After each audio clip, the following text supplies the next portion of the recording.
Hello friends, വണ്ടി Alto k10 ആണ്. വണ്ടി 1,26,802 കിലോമീറ്റർ ഓടിയിട്ടുണ്ട്. ഇതിൽ കംപ്ലൈൻ്റ് എന്ന് വെച്ച് കഴിഞ്ഞാൽ അടിയിൽ എന്തോ കല്ല് മുട്ടിയിട്ട് ക്രാങ്ക് കേസ് ഡാമേജ് ആയിരിക്കുകയാണ്. അപ്പോൾ ക്രാങ്ക് കേസ് ഡാമേജ് ആയി ഫുൾ ഓയിലും താഴെ പോയിരിക്കുന്നത്. കസ്റ്റമർ സൗണ്ട് കേട്ടാൽ തന്നെ വണ്ടി ഓഫാക്കി. അതുകൊണ്ട് മേജർ ഇഷ്യൂസൊന്നും ഇതിനകത്ത് വരില്ല. എപ്പോഴും നമ്മളിങ്ങനെ അബ്നോർമൽ സൗണ്ട് അല്ലാന്നുണ്ടെങ്കിൽ എന്തെങ്കിലും ഒരു ഡിഫറെൻറ്റ് ഫോൾട്ട് കണ്ടു കഴിഞ്ഞാൽ അപ്പം തന്നെ ഓഫ് ചെയ്തിട്ട് നമ്മൾ ആരെങ്കിലും മെക്കാനിക്കലിനെ വിളിച്ച് ചോദിച്ചിട്ട് വേണം പിന്നെ നമ്മൾ അടുത്ത വണ്ടി സ്റ്റാർട്ട് ചെയ്യണോ വേണ്ടോ അങ്ങനെയുള്ള കാര്യത്തിലേക്ക് പോകാൻ. അപ്പോൾ ഇത് സ്ഥിരം നമ്മുടെ കസ്റ്റമറാണ്. അപ്പോൾ വണ്ടി ഇടിച്ചതെന്ന് തന്നെ എന്നെ വിളിച്ചിട്ട് പറഞ്ഞു ഇന്നമാതിരി വണ്ടി ഒരു കല്ലിടിച്ചിട്ടുണ്ട്, അടിയിൽ എന്തോ ഒഴുകുന്നുണ്ടെന്നാണ് പറഞ്ഞത് എൻ്റെ അടുത്ത്. അപ്പോൾ ഞാനത് നോക്കുമ്പോൾ അത് ബ്ലാക്ക് കളർ ഓയിൽ ഫോട്ടോ എടുത്ത് കാണിച്ചു തന്നപ്പോൾ ബ്ലാക്ക് കളർ ഓയിലാണ്. അപ്പോൾ ഞാൻ പറഞ്ഞു വണ്ടി സ്റ്റാർട്ട് ചെയ്യണ്ടാനി, വണ്ടി ടോൺ ചെയ്തിട്ട് വർക്ക്ഷോപ്പിൽ കൊണ്ടുവരാമെന്നാണ് പറഞ്ഞു. അതേ അവസ്ഥയിൽ നമ്മളെ വിളിക്കാതെ അവർ ശരി എന്തോ ഇടിച്ച് ഒന്നുകൂടെ സ്റ്റാർട്ട് ചെയ്ത് നോക്കാമെന്ന് പറഞ്ഞ് വണ്ടി സ്റ്റാർട്ട് ചെയ്തിട്ടുണ്ടെന്നുണ്ടെങ്കിൽ എന്തായാലും എഞ്ചിൻ പിടിക്കും, 100% പിടിച്ചിട്ടുണ്ടാവും. അപ്പോൾ ആളത് ചെയ്യാത്തത് കൊണ്ട്, വണ്ടി സ്റ്റാർട്ടിങ്ങിന് ഇടാത്തത് കൊണ്ട് ബുദ്ധിമുട്ടൊന്നുമില്ല. നമുക്കിനിയിപ്പോൾ ക്രാങ്ക് കേസ് മാത്രം ഇതിനകത്ത് മാറ്റിയാൽ മതി. ക്രാങ്ക് കേസ് ഞാൻ കാണിച്ചാൽ എവിടെ പൊട്ടൽ വന്നിട്ടുണ്ടെന്നുള്ളത്, അത് നമുക്ക് ഒറിജിനൽ തന്നെ ഉണ്ട്, സാധനം എത്തിയിട്ടില്ല, സാധനം വരുന്നുള്ളൂ. അപ്പോൾ നമുക്ക് ക്രാങ്ക് കേസ് ഞാൻ പൊട്ടി തരണം എന്നുള്ളത് ഒന്ന് കാണിച്ചു തരാം. ഇതുണ്ട്, ഇത് അലുമിനിയം കേസാണ് ഇതിനകത്ത് വരുന്നത്. ക്രാങ്ക് കേസ് ഇത് ഇടിച്ചിട്ട് ഫുള്ള് ഡാമേജായി പൊട്ടിപ്പോയേക്കാണ്. ഇതിനകത്ത് ഇനി പാച്ചോ കാര്യങ്ങളൊന്നും എപ്പോഴും നമ്മൾ ക്രാങ്ക് കേസ് അതുപോലുള്ള സാധനങ്ങളൊന്നും പാച്ച് ചെയ്യരുത്, റീപ്ലേസ് ചെയ്ത് വിടാം.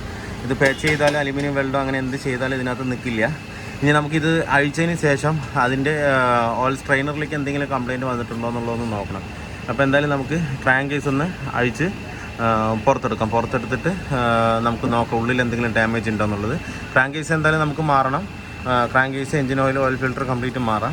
ഇതിപ്പോൾ കണ്ടത് കറക്റ്റ് നല്ല അടിയാണ് അടിച്ച് ശരിക്കും ഹോളായിട്ടുണ്ട്, പൊട്ടിപ്പോയേക്കാണ്. ഇതിൽ വേറെ ഒന്നും ഇതിനകത്ത് റിപ്പയറിങ് കാര്യങ്ങളൊന്നും ചെയ്യാനും പറ്റില്ല. അപ്പോൾ നമുക്ക് എന്തായാലും ക്രാങ്ക് കേസ് ഇതിനകത്ത് മാറാം. ക്രാങ്ക് കേസ് അഴിക്കാനായിട്ട് ചുറ്റ് ബോൾട്ടുള്ളൂ. ഇതവിടെ ഒരു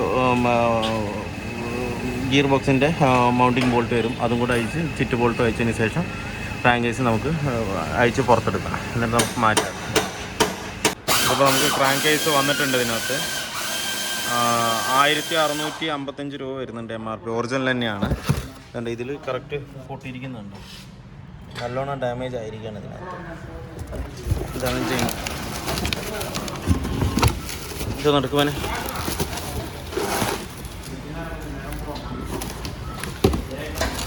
ഇത് കയറ്റുമ്പോൾ പ്രത്യേകം ശ്രദ്ധിക്കേണ്ട വേറൊരു കാര്യം കൂടെ ഉണ്ട്.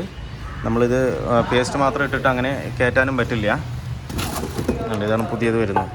അപ്പോൾ ഇതിനകത്ത് ഇവിടെ ഒരു ഓറിങ് വരുന്നുണ്ട് ഈ ഭാഗത്ത്.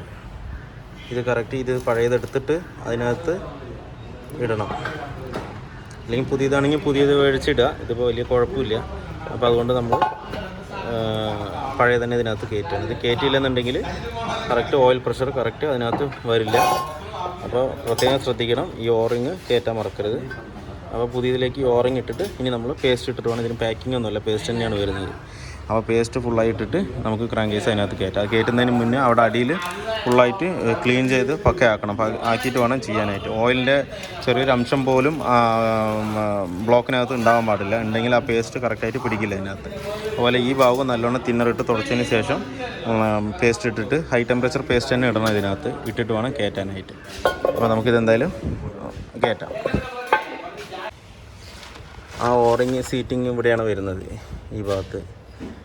പിന്നെ ഇതിലൊരു സ്പേസർ പോലെ ഒരു സാധനമുണ്ട്, അത് കറക്റ്റ് അതിനകത്ത് തന്നെ നിൽക്കണം. അതിൽ തന്നെ ഇട്ട് വയ്ക്കുക.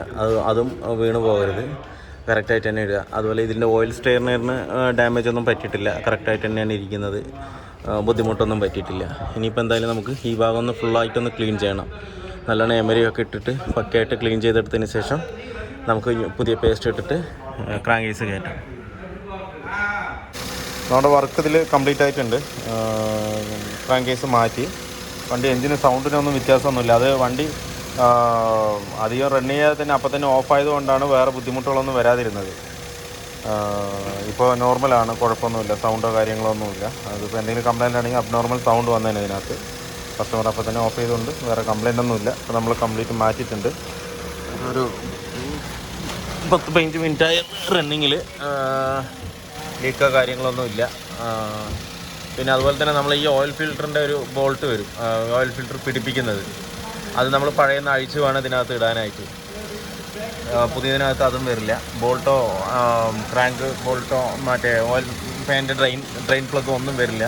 നമ്മളതെല്ലാം പുതിയത് ഇടുക തന്നെ വേണം. അപ്പോൾ നമ്മൾ ഇതിൻ്റെ ആ ത്രെഡ് നമ്മൾ അഴിച്ചിട്ടിട്ടുണ്ട്. കുഴപ്പമൊന്നുമില്ല, അഴിച്ചാൽ കിട്ടുന്നതാണ്, വലിയ ബുദ്ധിമുട്ടൊന്നുമില്ല. അഴിച്ചിട്ടുണ്ട്. വേറെ ലീക്കോ കാര്യങ്ങളൊന്നും ഇതിനകത്തില്ല. ഇപ്പോൾ എന്തായാലും നമുക്കൊന്ന് നോക്കിയിട്ട് ഡെലിവറി ചെയ്യാം. അപ്പോൾ ഫ്രണ്ട്സ്, വീഡിയോ ഇഷ്ടമായെന്ന് ലൈക്ക് ചെയ്യുക, ഷെയർ ചെയ്യുക, അതുപോലെ തന്നെ സബ്സ്ക്രൈബ് ചെയ്യുക. സബ്സ്ക്രൈബ് ചെയ്യാതെയാണ് വീഡിയോ കാണുമെങ്കിൽ ഒന്ന് സബ്സ്ക്രൈബ് ചെയ്ത് സപ്പോർട്ട് ചെയ്യുക. അപ്പോൾ അടുത്തൊരു വീഡിയോയിലേക്ക് കാണുന്നവരെ എല്ലാവർക്കും ബൈ.